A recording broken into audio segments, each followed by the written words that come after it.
He had one shift's worth of time to repair the coal tipple before the whole mine shut down. Wren Halloway had $8, a duffel bag with a set of hand tools he'd carried since his last steady job on a mining equipment maintenance crew, and a habit of checking any coal tipple he passed for signs of proper operation. A habit that had led him, more than once that year, to exactly the kind of forgotten equipment that kept him fed for a few weeks at a stretch. He was 22 years old, laid off 9 months earlier when the regional mining company that employed him consolidated its equipment maintenance into a single traveling crew, eliminating his entire local position in a single afternoon. He had been moving through coal country ever since, taking whatever short-term work he could find. The consolidation notice had cited operational efficiency as its justification, language Wren had come to recognize across 9 months of towns exactly like this one as the specific corporate dialect for deciding that a technician's actual familiarity with a particular mine's specific equipment mattered less than whatever a traveling crew could theoretically manage across several counties instead. He had grown up around exactly this kind of heavy equipment his whole life, his own father having maintained mining machinery for nearly 3 decades before him, and he had learned, riding along on service calls from an early age, the particular gravity of a tipple's true purpose, that behind every ton of coal loaded onto a rail car sat an entire community depending on that operation running smoothly, shift after shift, without interruption. He arrived at a small mining operation outside Ashford Hollow at the start of a morning shift, drawn by the sight of a foreman pacing anxiously beside a silent coal tipple, a line of loaded mine cars waiting motionless behind him, unable to transfer their contents into the rail cars stopped alongside the loading structure. "I understand the situation," the foreman was saying into his radio as Wren approached. "We'll have this fixed before the rail cars need to depart. I promise you that." He ended the call and stood there a moment, staring at the silent tipple with an expression of genuine alarm. "Rough morning?" Wren asked, approaching carefully. The foreman turned, startled. "You could say that. Name's Wallace Kestrel. The tipple's main loading chute mechanism failed an hour ago, right as we were beginning to load this shift's coal onto the waiting rail cars. Those cars need to depart by end of shift to make their scheduled connection, or the railroad cancels our contract entirely, citing repeated missed windows. This mine's contract with that railroad is the only thing keeping this operation running. Lose it, and I lose every job at this site. 40 men who depend on this mine for their livelihoods." "What exactly failed?" Wren asked. "The chute's main hydraulic actuator," Wallace said. "Whatever's wrong with it, the chute won't open properly to release coal into the waiting cars. I've called our usual maintenance contractor. Nobody can get here before tomorrow at the earliest, and tomorrow doesn't help us make today's rail connection." "How many missed windows has this contract already survived?" Wren asked. "This would be the 3rd in 6 months," Wallace said. The railroad's own representative made clear the last time that another missed connection would end the arrangement entirely. "I don't think they're bluffing this time. I think we're genuinely one failure away from losing everything this mine depends on." "I used to do exactly this kind of mining equipment maintenance," Wren said. "I'd need to see the actuator directly before I could tell you honestly whether we have any real chance of fixing this before shift's end. But I've fixed worse in less time when the situation demanded it." Wallace studied him a long moment, the particular desperate calculation of a man with nothing left to lose by trying. "I don't have much authority to offer beyond whatever the mine's emergency fund can pay for repair work," he said. "But if you can actually fix this before those cars need to depart, I'll make certain you're compensated properly, whatever it takes." Wren climbed into the tipple's mechanism housing and examined the hydraulic actuator methodically, understanding that a systematic diagnosis would matter enormously, given how much time actually remained in the shift. He found the problem within 20 minutes, a ruptured hydraulic line, similar failures he'd seen before on equipment this age, leaking fluid steadily enough to have drained the actuator's pressure entirely. "This is fixable," Wren told Wallace, climbing back down. "I'll need a replacement hydraulic line of the right specification, enough fluid to refill the system, and time to do this properly rather than rushing a repair that fails again halfway through loading. Do you have anything like that in your own maintenance shed?" "We've got some hydraulic parts," Wallace said, "though I couldn't tell you whether anything matches what this specific actuator actually needs."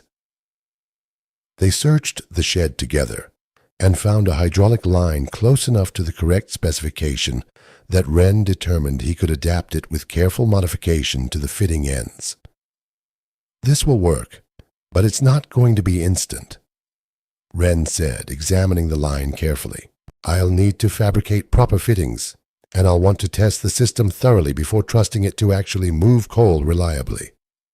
That's going to eat into the time we have left, working as fast as this repair safely allows." Wren spent the following hours working with focused intensity, fabricating the necessary fittings from raw stock he found in the maintenance shed, understanding that precision mattered enormously, given the actuator would need to reliably cycle the chute open and closed under considerable mechanical load once repaired. He tested each fitting's fit repeatedly before finalizing any connection, unwilling to risk a rushed repair, failing halfway through the shift's remaining coal loading. The shed's small lathe proved sufficient for the work, though considerably slower than the properly equipped shop he'd once used during his own crew days, and he found himself grateful for every year of experience that let him work efficiently, despite the limited tools available.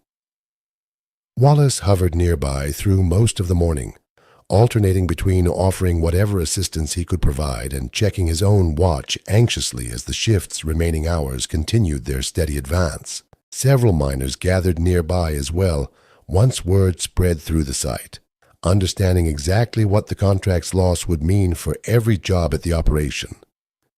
"This mine's kept 40 families fed for 3 generations in this hollow," a miner named Otis Pruitt told Wren, offering to help however his own lack of mechanical training actually allowed.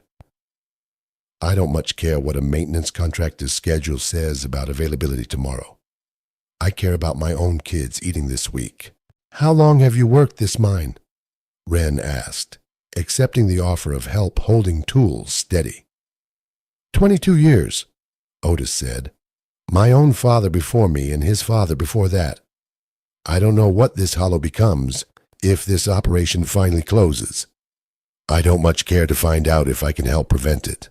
2 more miners arrived within the hour, both offering whatever assistance their own limited mechanical experience allowed, and Wren found himself, by midday, working alongside a small crew that had assembled itself without any formal coordination, beyond a shared understanding of exactly what was actually at stake. "Whatever you need holding, fetching, or double-checked, we're here," one of them told him, a younger man named Dale who'd apparently only started at the mine that same season. "I've got a family counting on this job same as everybody else here."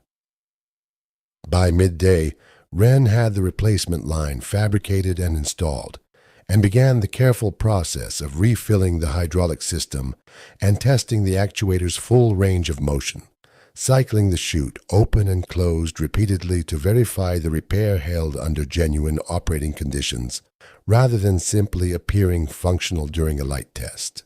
"I need this to work reliably through an entire shift's worth of loading, not just cycle once successfully," Wren explained to Wallace, who had grown increasingly anxious as the afternoon wore on with the rail cars still waiting motionless.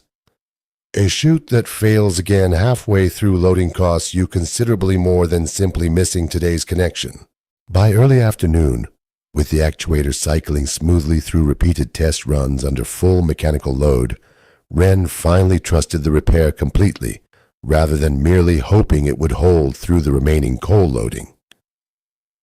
"It's ready," he told Wallace. "Start loading. I'll stay right here monitoring the hydraulics through the actual operation, in case anything needs adjustment once real load's involved." The loading crew moved with practiced urgency once the Tipple came back online, and the mechanism performed flawlessly through the full loading sequence, transferring coal steadily into the waiting rail cars with the same reliability it had presumably shown before the morning's failure. Wren watched every gauge throughout, ready to call a halt at the first sign of trouble. But the repair held steady through the entire process without a single concerning fluctuation. The rail cars departed with 2 hours to spare before their scheduled connection, and Wallace watched them go with a relief so complete it seemed to have physically drained something out of him. "They're keeping the contract," Wallace told Wren, once he'd confirmed the connection with the railroad's own dispatcher.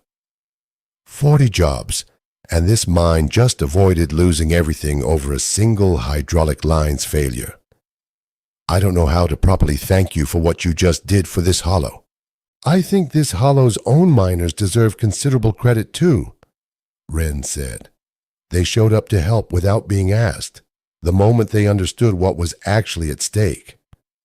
Word of the near shutdown and its narrow resolution spread through Ashford Hollow within days, and the mine's ownership, once informed of exactly how close 40 jobs had come to disappearing over a single equipment failure with no backup maintenance plan in place, agreed to establish a proper ongoing maintenance contract for the Tipple's critical systems, ensuring no future failure could threaten the operation on such short notice again. The ownership group's own regional manager visited the site personally the following week, reviewing the emergency repair alongside Wallace's account of the day, and left visibly troubled by exactly how narrow the margin had actually been.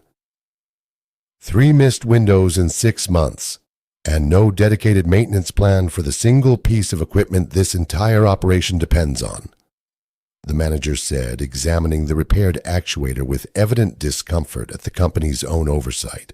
"I don't think we fully understood the risk this hollow was carrying until we very nearly learned it the hard way."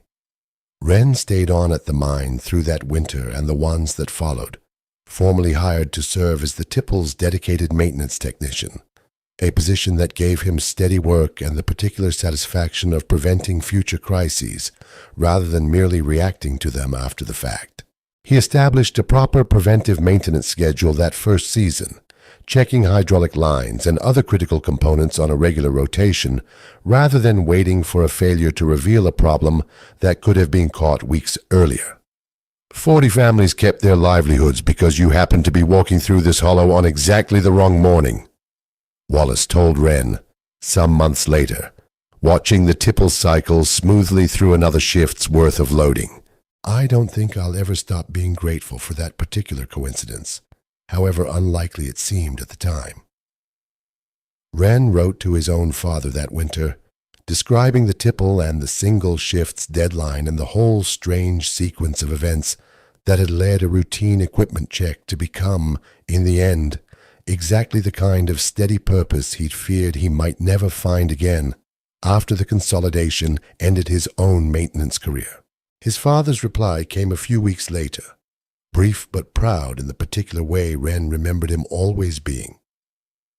"Told you a good mining mechanic's respect for old equipment would find use somewhere, whatever the company decided about needing it anymore. Proud of you for working fast without cutting corners that actually mattered, when 40 families' entire livelihoods depended on getting it right before those cars needed to leave."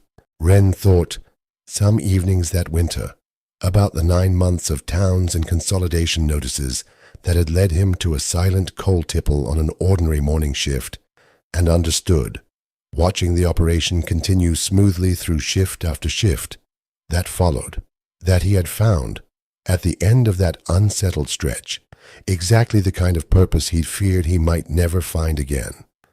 Not simply steady work, but the particular privilege of arriving with exactly the hours needed, and making every single one of them count for 40 families who would never fully know how close their entire livelihoods had come to disappearing over a single failed hydraulic line.